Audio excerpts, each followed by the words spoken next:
Citayam Fashion Week, fenomena anak muda urban muncul dari peradaban para penumpang kereta urban ini kan. Ini ada sebuah pemberontakan, perlawanan terhadap industrialisasi mode, dunia mode. Ya.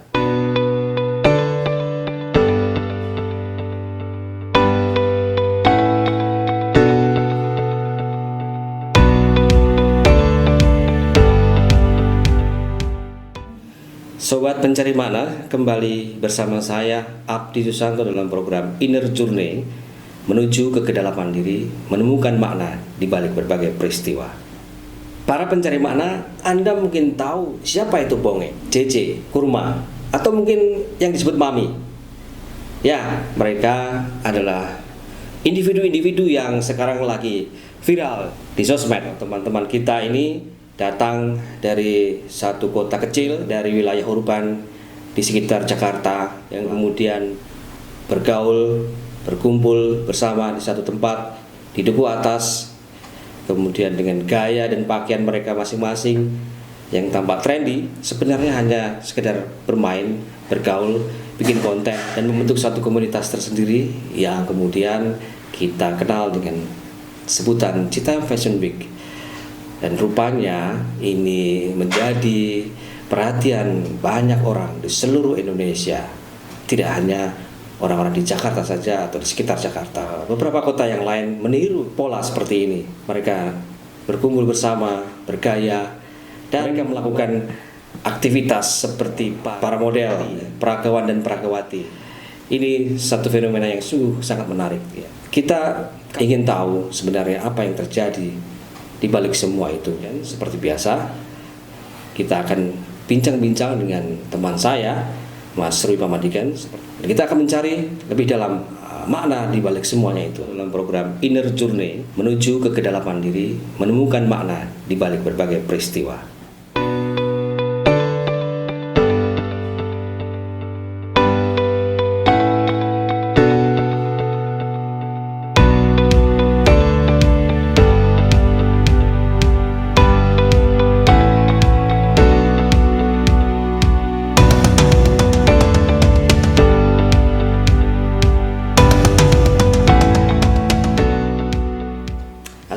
Apa kabar?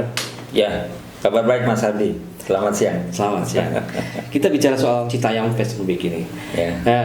Kalau kita melihat apa yang terjadi sekarang ini, bahkan sampai meluas ke beberapa kota, apa sih yang terjadi sebenarnya? Menurut saya nih dalam konteks keberagaman Indonesia, ini kan sebenarnya kan memperkaya Mas, memperkaya kreativitas, memperkaya ragam budaya, ekspresi kebudayaan, yang menurut saya ini sangat positif sebenarnya. Oh, jadi itu sebagai bentuk satu ungkapan ekspresi dari anak-anak muda yang datang, yang mungkin datang dari wilayah urban ke kota. Tapi sekarang kan itu justru malah ada yang antipati atau ada yang melarang, gimana? Baik, tapi kok malah di itu. Ya, kalau menurut saya akan melihat alasannya, Mas Abdi. Ya, alasannya antipati kenapa? Alasannya melarang itu kenapa? Katakanlah, kalau saya melihat kalau alasannya itu teknikal teknis itu artinya barangkali ini mengganggu jalan raya, mengganggu lalu lintas. Ini kan alasan teknis. Nah, kalau alasan teknis kan sebenarnya bisa diatasi dengan diatur lalu lintasnya, dengan diatur waktunya dan jamnya dan seterusnya. Jadi bukan terus kemudian melarang kreativitas ini, kan? Ya, ini sekarang ini sudah mulai Mas. Yang tadinya di Duku Atas sebenarnya sekarang pindah ke Kuningan di pinggir jalan. Kalau sejauh saya lihat sampai sekarang saya tidak melihat ada alasan yang substansial sih. Lebih kepada alasan-alasan teknikal. Nah, kalau alasan teknikal sebaiknya diatasi karena itu bisa diatasi. Tapi alasan substansial kalau itu ada mungkin bisa kita diskusikan. Takutnya kita itu juga gagal paham untuk memahami fenomena Citayam Fashion Week ini. Jangan sampai kita gagal paham, Mas. Nah, rupanya sih pemerintah terutama saat ini pemerintah daerah itu memang di beberapa tempat itu benar-benar melarang, tapi mungkin karena teknis tadi. Tapi yang di Jakarta atau yang di SCBD di Kuningan itu dipindah saja sih. Artinya masih jalan sampai sekarang. Ya, artinya difasilitasi. Difasilitasi pemerintah. Itu bagus. Bagus. Tapi kalau kita melihat lebih jauh lagi sebenarnya ini ada apa sih Mas kayak gini nih ya?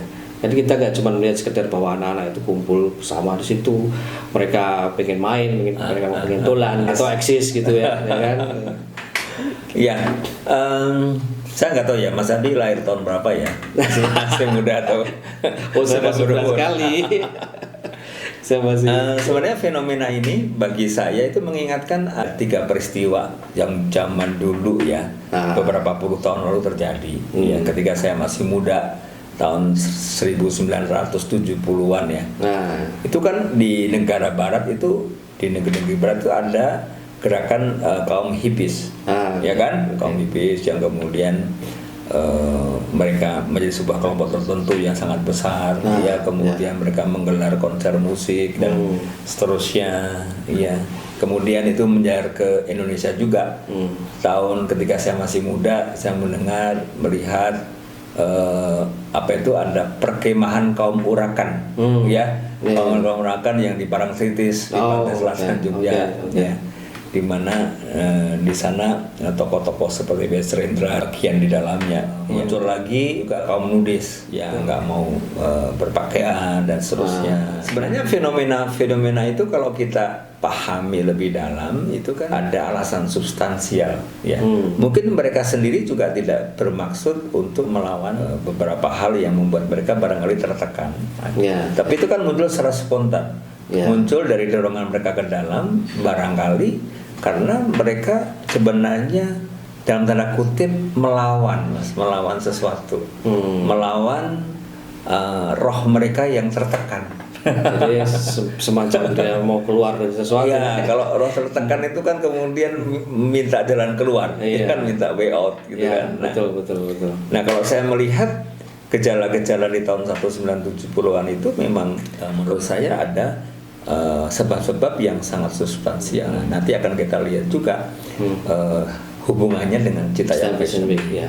Itu Mas Abdi. Ini ada kaitannya dengan kemapanan. Menurut saya yang pertama itu mereka sebenarnya mungkin mau melawan dalam tanda kutip secara spontan. Pertama-tama mereka melawan kemunafikan masyarakat, tidak sekedar sebuah keliaran tertentu, tapi sebenarnya mereka itu buah dari masyarakat yang munafik.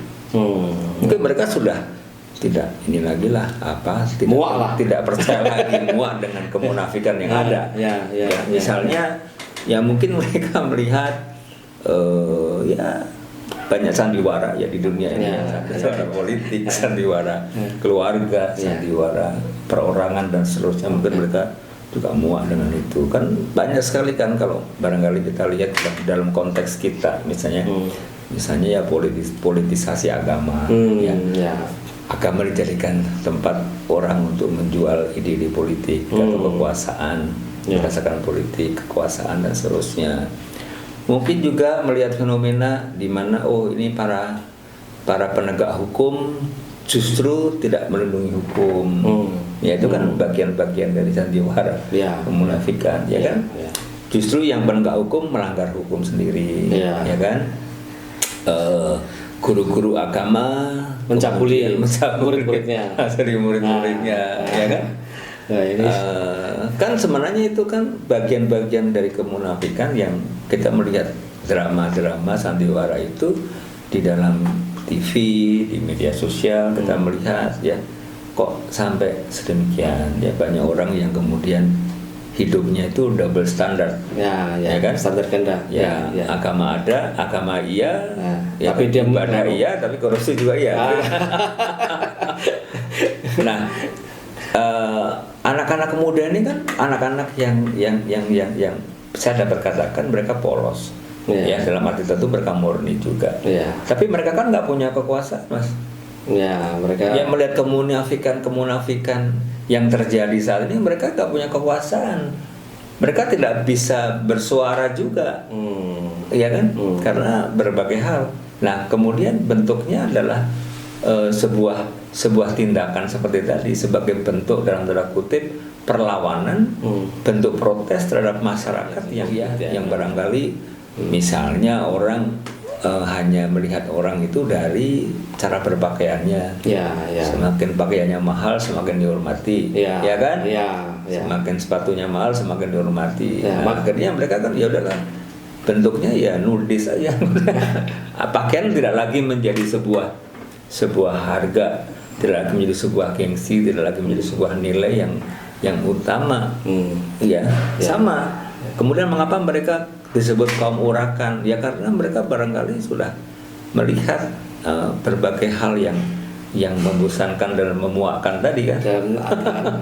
Ya pada saat itu mungkin karena industrialisasi, di mana orang itu benar-benar sangat tergantung dari materi, ya. Karena bagian dari industrialisasi kan kapitalisme. Begitu kapitalisme, kemudian yang terjadi kan orang yang punya kapital, yang punya modal kan bisa menikmati berbagai hal dalam kehidupan lebih mewah, lebih mudah dan seterusnya. Ya, nah lalu masyarakat tertata sedemikian sehingga segala sesuatu dilihat dari kekuasaan, dari uang, ya, dari pengaruh dan seterusnya. Ya, itu kan bagi anak muda yang belum terlalu memikirkan hal itu kan menjadi sesuatu yang ini dunia apa ya? Mereka secara tidak sadar memberontak ya. Mereka memberontak dengan spontan, tidak dengan maksud jelek, tapi mereka menemukan oase.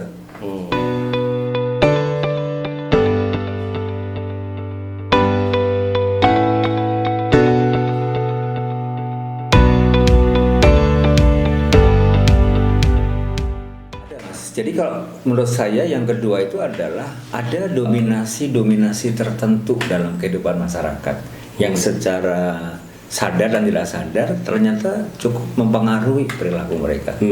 Ya. Misalnya dalam masyarakat itu ada semacam dominasi dari agama. Agama itu kan karena dia agama, kemudian kan mempunyai peraturan dan seterusnya. Dan peraturan-peraturan agama itu kemudian kan mestinya dituruti oleh umatnya. Artinya kan mereka mesti harus mengikuti aturan-aturan yang ada. Ya, dan itu dominan sifatnya. Misalnya harus beribadah di hari tertentu dan sebagainya, karena itu menjadi kewajiban bagi umat agama. Ya, di samping kemudian ada peraturan-peraturan lain. Tapi kan masyarakat tidak hanya hidup dari sebuah dominasi agama, ya dalam tanda kutip dominasi agama. Ada lagi dominasi dari kebudayaan. Ya kan? Kebudayaan-kebudayaan tertentu itu mengisyaratkan adanya keteraturan atau peraturan tertentu untuk hidup dalam budaya tersebut, ya kan? Kalau saya orang Jawa kan ada budaya Jawa yang juga mempunyai unggah-ungguh, mempunyai sopan santun, mempunyai tata krama.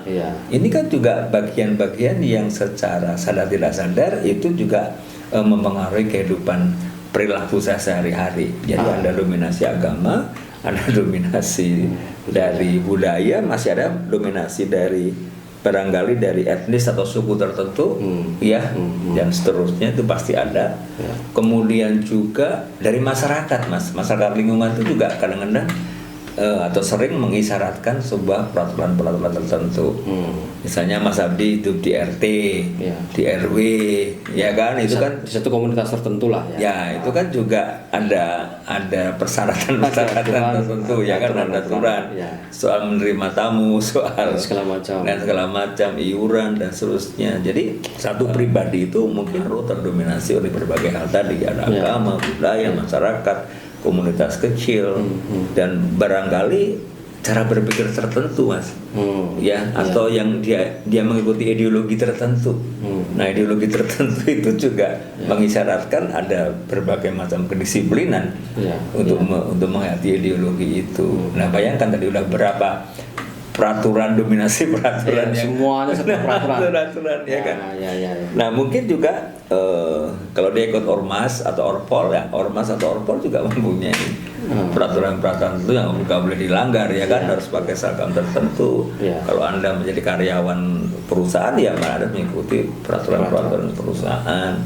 Kemudian mungkin ya karena kita di lingkungan tertentu, mungkin ada dominasi mungkin premanisme masyarakat, ya kan, hingga kita nggak berani untuk keluar malam, kita nggak berani keluar jam 1:30 pagi karena ada kemungkinan dibaca orang dan seterusnya.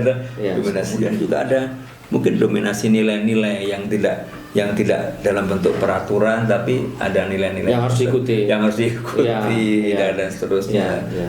Mas Abdi harus setia, Mas Abdi harus loyal, yang pengabdian dan Harus seterusnya. taat, misalnya Ya. saya sebagai anak harus taat pada orang tua. Ya. Dan Nah, taatnya seperti apa? ya. gitu. Berapa dominasi tadi kalau dihitung dari Oh, banyak ya. Banyak, ya kan? Saya sebagai pribadi istilahnya kayak punya penjara berapa itu istilahnya begitu. Ya. Ya. Nah itu dalam arti tertentu juga bisa menimbulkan tekanan-tekanan tertentu yang membuat satu individu, dua individu atau sebuah kelompok itu merasa kemudian terlalu pengap ya. Iya. Terlalu pengap ya dunia ini. Realnya ini kok terlalu pengap, banyak sekali hal-hal yang membatasi. Apalagi kalau mereka itu berinteraksi dengan budaya yang lain, Ya. membandingkan, lalu kemudian merasa kok beda. Gitu ya. Lalu kemudian seorang individu, anak muda barangkali dan melihat bahwa kenapa ya hidup menjadi sulit. Ya. Menjadi sulit. Mau nikah antar agama, beda agama, menjadi sulit. Iya. Contoh konkret ya. Iya. Saya cinta dengan seseorang, ya laki atau perempuan, tapi sayang beda agama nggak bisa. Harus ke negara lain. Harus nikah. Itu membuktikan bahwa sebenarnya kita hidup dalam sebuah dominasi tertentu yang membuat kita mungkin Serba ribet. Nah, menurut pandangan anak muda serba ribet. mungkin mengekang, Ya. mungkin memuakkan, mungkin nggak masuk akal. Ya, masuk akal. Sehingga mereka mempunyai sebuah oase tersendiri, menghindari dari situ, mendapatkan kreativitas sendiri. Ya, sehingga timbul kaum urakan. Kalau tahun 1970 ya ada perkemahan kaum urakan. Namanya aja urakan, artinya dia memberontak terhadap semua aturan, kekangan tadi. Bentuknya bisa macam-macam, bentuknya ideologi, bentuknya agama, bentuknya budaya, bentuknya nilai, bentuknya cara berpikir, bentuknya premanisme, bentuknya tata pranata masyarakat dan seterusnya. Ya.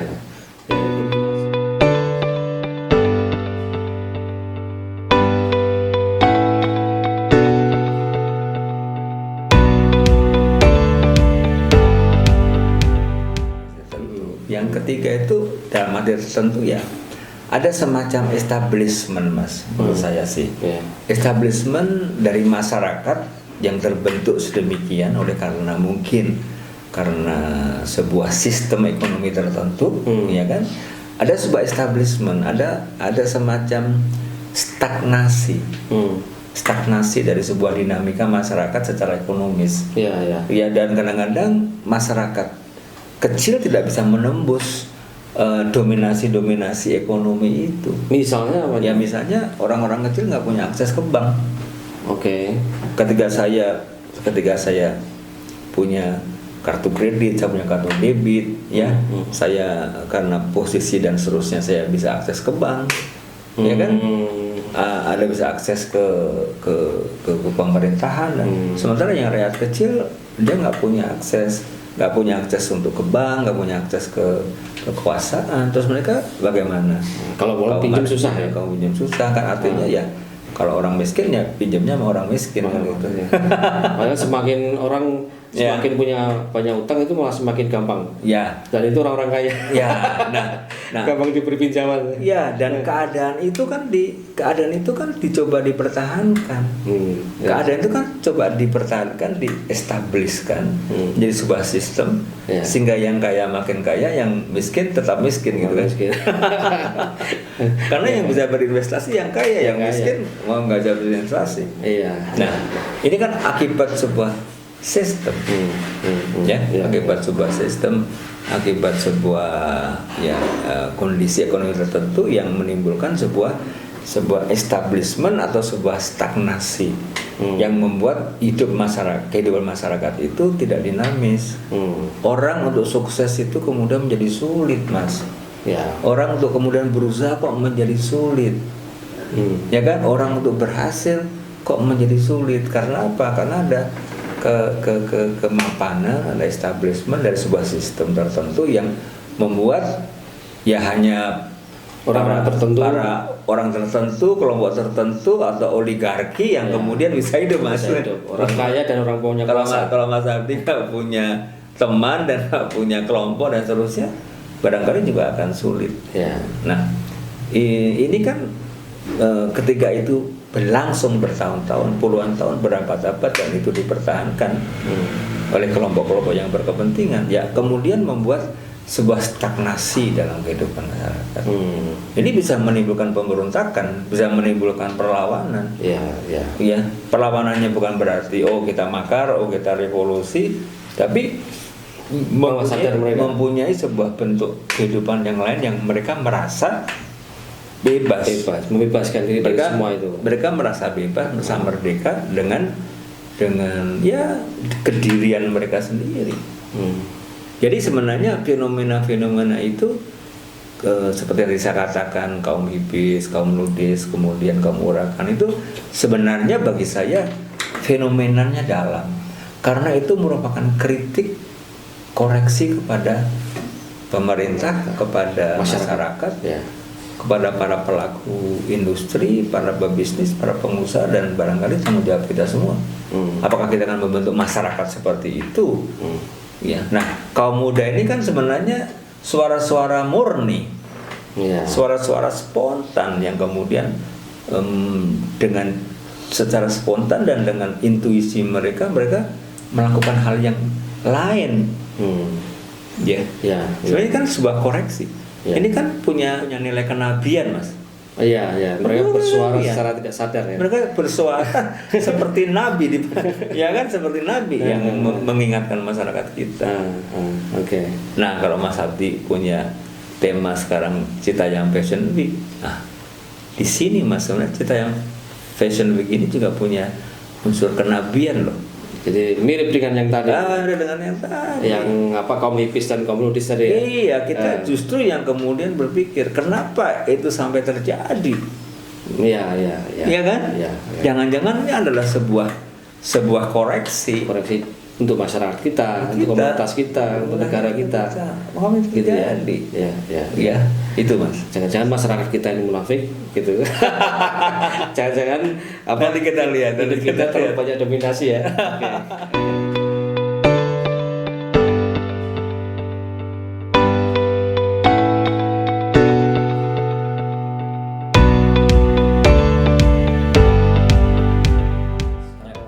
Tadi Mas Rui mengatakan bahwa anak-anak muda yang hipis dan nudis tadi itu mereka melakukan aksi-aksi seperti itu sebagai bentuk pemberontakan, ingin lepas dari berbagai macam yang mengkang, lalu itu ya sebenarnya juga bentuk suara kenabian yang ada. Penanda zaman ya. Kita melihat Citayam Fashion Week seperti apa nih Mas? Kalau kita bandingkan dengan tadi. Iya, kalau saya melihat sih yang pertama itu dari kemungkinan barangkali ya Mas ya, dalam pengertian ini karena saya bukan pelaku jadi saya mengerti. Ini kan sebuah fenomena anak muda urban, di mana mereka memakai jasa kereta apa itu KRL, bekerja atau kemudian barangkali cuma mereka ingin ke kota.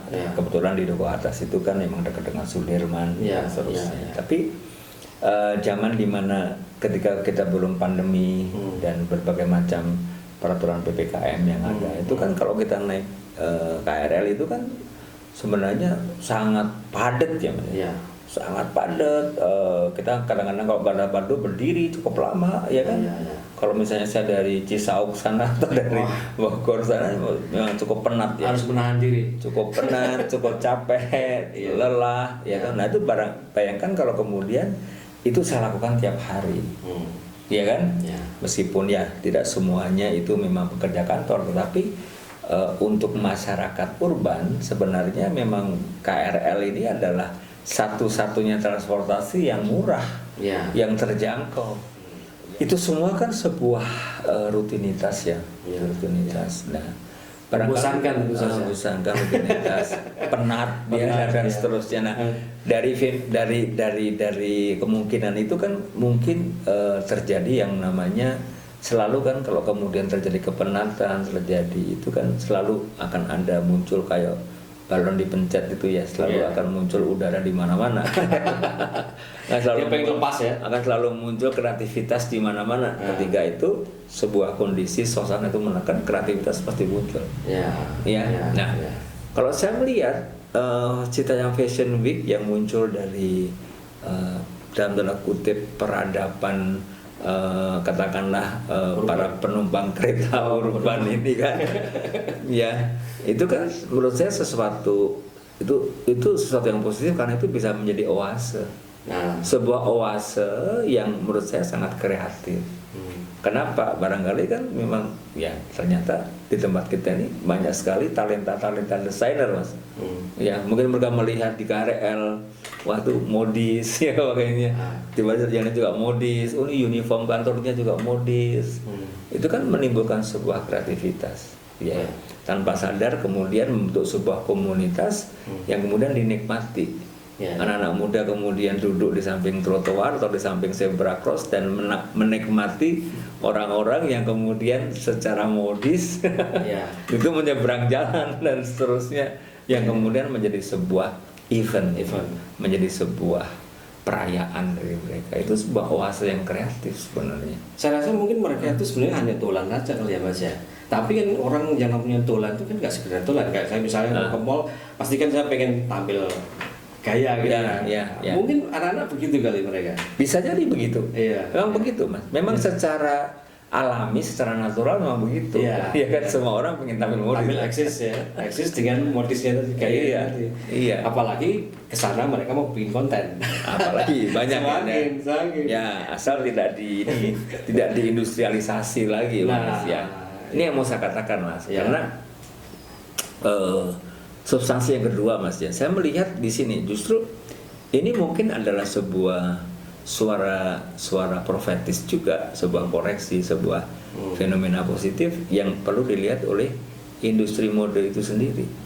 Karena bisa jadi ini adalah sebuah akibat dari sebuah kausalitas yang sistemik. Sistemik dalam ini adalah buah dari sebuah dari sebuah sistematika dunia mode itu sendiri yang diindustrialisasi.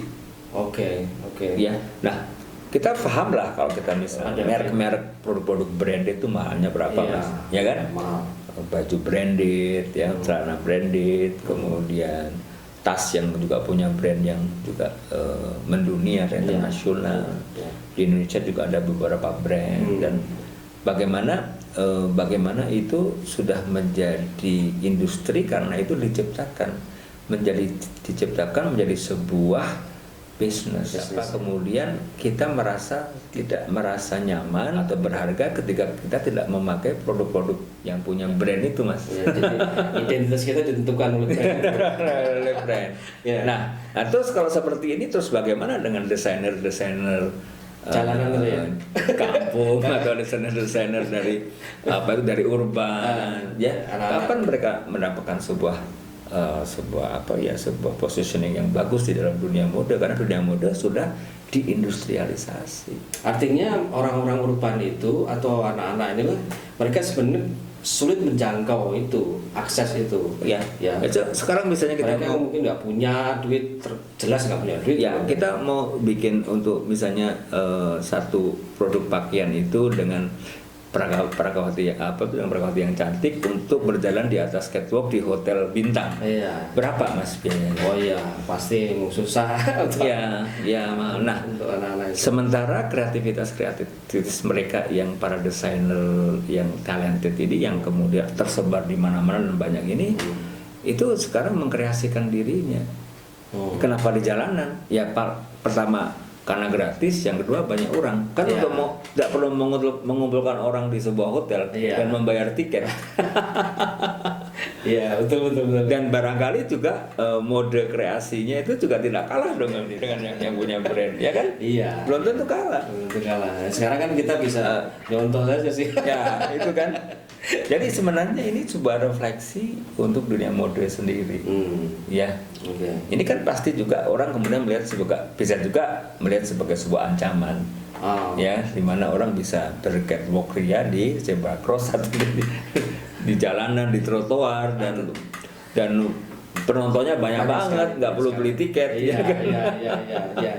Tapi faktanya yang terjadi itu malah justru model sendiri, peragawati sendiri malah mereka malah ikutan sekarang itu. Atau malah artis-artis malah ikut masuk di situ. Ya, ya. Itu artinya Artinya memang ini kan fenomenal. ini kan mendapatkan tempat di hati mereka kan karena kalau pada ikut kan. Iya. Dan ini sebenarnya menurut saya bagus karena menjamin kreativitas, menumbuhkan keberagaman di masyarakat kita yang demokratis seperti ini. Jadi menurut saya sih secara substansial nggak ada alasan untuk kemudian dilarang. Ya nggak ada. Kalau teknikal ya diatasi lah secara teknikal. Tapi memang sebenarnya tadi kalau kita kembali lagi tadi sebenarnya pemberontakan ya bahwa saya ini bisa loh tampil eksis seperti ini dengan gaya saya juga gitu kan ya. Mungkin mereka sendiri juga tidak terpikir dan tersadarkan bahwa ini adalah sebuah pemberontakan. Tapi bagi saya sebagai pengamat ini adalah sebuah perlawanan terhadap industrialisasi dunia mode. Secara tidak sadar mereka sendiri hanya melihat bahwa ini adalah karya-karya spontan mereka. Tapi secara kita sebagai pengamat melihat ada substansi lain yang mestinya diperhitungkan. Mungkin mereka sendiri sekedar berekspresi aja ya, tapi ya kita melihat sendiri sebagai satu perlawanan. Iya. Karena dengan misalnya dilarang misalnya ya, kan sekarang sudah tumbuh di mana-mana mas. Iya, di beberapa kota malah sudah di Madiun, Malang, sampai kota kecil di Sulawesi, Sidrap juga sudah ada, di Medan, dan artinya bahwa sebenarnya ternyata barangkali kekangan itu, keterbatasan itu sekarang sudah ditembus oleh mereka. Ini harus lebih egaliter kira-kira begitu. Mode itu harus lebih egaliter, tidak diindustrialisasi gitu loh. Ya kan, karena kalau diindustrialisasi mematikan. Ini sebuah koreksi yang bagus menurut saya. Justru itu koreksi suara profetis untuk dunia mode sendiri. Artinya mereka justru malah semakin punya pasar yang lebih luas ya, bener ya? Betul. Pasar yang lebih luas, mereka punya potensi istilahnya tadi disebut desainer yang muncul dari mana-mana ya. Nah, yang idenya muncul dari KRL, yang idenya muncul dari trotoar, ambil gambar gitu kan. Mungkin topinya pinjem, jaketnya pinjem sana. Ya, ada yang beli mungkin ya kan. Tapi kan padu padan itu bagian dari istilahnya ya, mungkin belum tahap desainer sih, tapi artinya mereka sudah masuk ke situ gitu. Akses untuk bisa saya ini eksis juga nih di dunia fashion juga gitu. Itu. Selain sebagai koreksi terhadap industri dunia mode, Citra Fashion Week itu mungkin ada sesuatu yang bisa kita lihat dari situ lagi, Mas. Ya, kalau saya lihat begini Mas Hamdi, ini kan anak-anak muda ya. Kalau saya melihat kronologi bagaimana perjalanan kita, artinya sebagai bangsa, sebagai masyarakat Indonesia ini kan kita lagi mengalami beberapa hal secara bertubi-tubi. Dari mulai 3 tahun lalu di bulan Maret itu kita mulai dengan pandemi, dan pandemi itu berjalan lebih dari 2 tahun. Itu kan sebenarnya dengan peraturan PPKM dan seterusnya, pembatasan itu di mana sekolah juga kemudian nggak boleh bertemu, harus online selama 1-2 tahun lebih, dan seterusnya. Anak-anak juga tidak bisa kemana-mana karena tempat-tempat umum pariwisata dan sebagainya ditutup. Menimbulkan secara psikologi sebuah tekanan-tekanan tertentu, terutama untuk anak muda. Ekspresi untuk sosialisasi juga sangat terbatas, hanya melalui online. Nah, di samping itu punya hal-hal tertentu yang barangkali menekan orang-orang muda ini, kan juga sebenarnya masyarakat juga terdampak secara ekonomis. Banyak orang kemiskinan bertambah, daya beli juga berkurang, dan harga-harga menjadi mahal dan seterusnya. Banyak banyak PHK, banyak pabrik industri tutup dan seterusnya. Nah, secara ekonomi juga terdampak dan berdampak pula kepada keluarga-keluarga secara ekonomi, secara finansial. Nah, ini belum selesai, kita tahu Mas. Kemudian ada perang Rusia Ukraina, kan, yang dampaknya kemudian kemana-mana bikin deg-degan juga nih. Juga menimbulkan resesi global, Iya, ya kan? iya. Kita sudah tahu beberapa negara mengalami apa itu krisis, Kolaps, ada yang kolaps, ada yang calon kolaps dan seterusnya.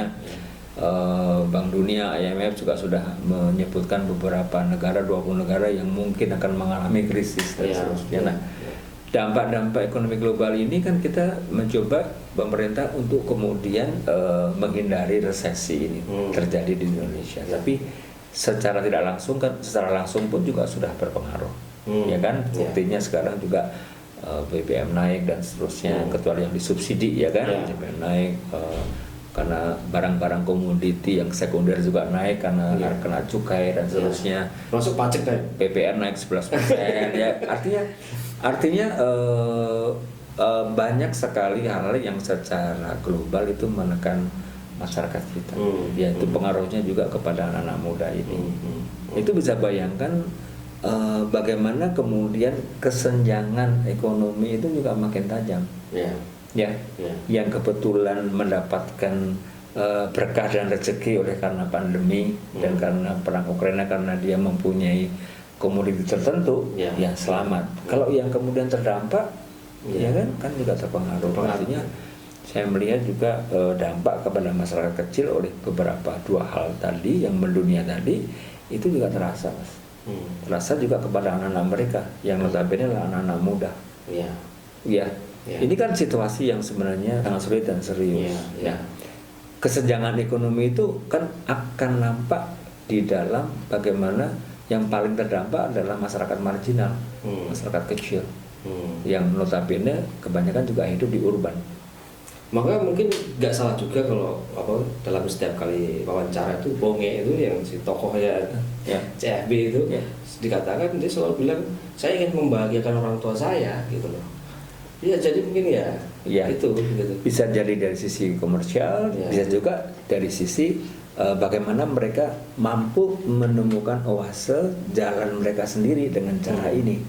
Ini kan bagian dari balon yang kepencet tadi, yang harus keluar mendapatkan way out. Jadi begitu tekanannya makin keras, makin kencang, ya kreativitas itu mau tidak mau akan cepat muncul, melepas. Nah, menurut saya ini positif. Katakanlah daripada membuat hal-hal yang lebih buruk daripada bikin rusuh ya. Nah, ini kan sebenarnya bentuk unjuk rasa ya sebenarnya. Tapi unjuk rasa secara positif gitu. Unjuk gaya, lebih ke unjuk gaya. Dan barangkali ini juga akan secara finansial juga akan produktif. Akan produktif. Akhirnya mereka ada penghasilan juga. Ada penghasilan dari sini. Entah dari peliputannya, entah dari ini ketahuan, kemudian ternyata ada yang bagus, ini siapa desainernya? Itu desainernya. Banyak di endorse sekarang, Bonge, JJ segala macam itu. Iya kan?